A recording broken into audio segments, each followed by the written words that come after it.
इस वीडियो में हम संविधान के भाग और अनुसूचियों को देखेंगे। यह वीडियो रिवीजन पर्पज से बनाया गया है। संविधान के भाग 1 में संघ और उसका राज्य क्षेत्र का जिक्र है, जबकि भाग 2 में नागरिकता का वर्णन है। भाग 3 में मौलिक अधिकार और भाग 4 में नीति निर्देशक तत्वों का जिक्र है। 4A में मौलिक कर्तव्यों का जिक्र है। 5वें भाग में संघ सरकार के बारे में बताया गया है, जबकि 6ठे भाग में राज्य सरकार।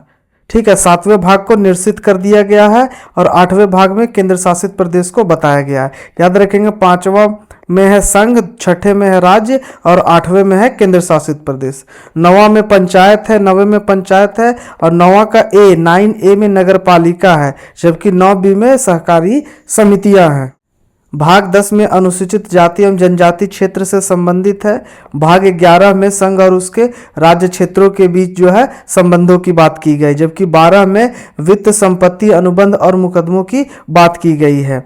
वहीं भाग 13 में भारत के राज्य क्षेत्र के भीतर व्यापार, वाणिज्य और अंतर व्यापार की बात की गई है। भाग 14 में संघ और राज्य क्षेत्र के भीतर में अधीन सेवाओं के बारे में बात की गई है, जबकि 14A में न्यायाधिकरण यानी ट्रिब्यूनल की बात है। जबकि 15वें में चुनाव का जिक्र है, जिसमें चुनाव आयोग भी सम्मिलित है। 16वें भाग में कुछ वर्गों से संबंधित विशेष प्रावधान है। 17वें भाग में राजभाषा की बात की गई है और 18वें भाग में आपातकालीन प्रावधान है। 19वें भाग में जो है विविध यानी कि मिसलेनियस दिया गया है और 20वें भाग में महत्वपूर्ण संविधान संशोधन का जिक्र है। 21वें में अस्थायी संक्रमणकालीन और विशेष प्रावधान है, जैसे कि आर्टिकल 370 किसमें था, तो यह 21वें में ही था। 22वें भाग में संक्षिप्त शीर्षक, प्रारंभ, हिंदी में आधिकारिक पाठ और निरसन की बात की गई है। वहीं अनुसूचियों को देख लेते हैं। पहली अनुसूची राज्य के नाम और उसका क्षेत्रीय अधिकार एवं केंद्र शासित प्रदेशों के नाम और उनका विस्तार का जिक्र है, जबकि दूसरी अनुसूची में परिलब्धियां, भत्ते, विशेषाधिकार आदि से संबंधित प्रावधान है। ठीक है, इसमें किसके भत्ते, विशेषाधिकार, परिलब्धियां हैं, तो संवैधानिक पदाधिकारियों जैसे राष्ट्रपति, उपराष्ट्रपति, राज्यपाल आदि के वेतन विवरण प्रस्तुत करता है। जबकि तीसरी अनुसूची में शपथ प्रतिज्ञान के प्रपत्र हैं, उसका फॉर्मेट है। यह अनुसूची विभिन्न संवैधानिक गणमान्य व्यक्तियों जैसे सांसदों, विधायकों, सर्वोच्च न्यायालय के न्यायाधीशों आदि के लिए शपथ प्रतिज्ञान का प्रपत्र प्रदान करती है। चौथी अनुसूची जो है राज्यसभा के सीटों का आवंटन है। चौथी अनुसूची राज्यसभा के सीटों का आवंटन है। यह अनुसूची राज्यों और केंद्र शासित प्रदेशों में राज्यसभा यानी राज्य की परिषद की सीटों का आवंटन निर्धारित करता है।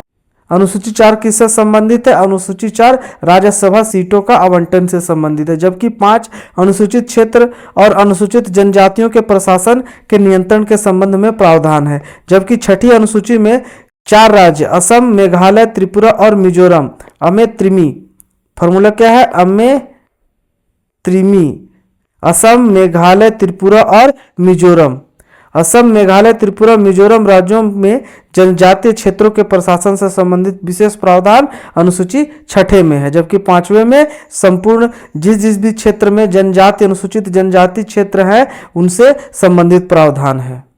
7वीं अनुसूची में सूची की बात की गई है। अनुसूची में 7वीं में सूची की बात की गई है। 3 सूची है, संघीय सूची, राज्य सूची और समवर्ती सूची।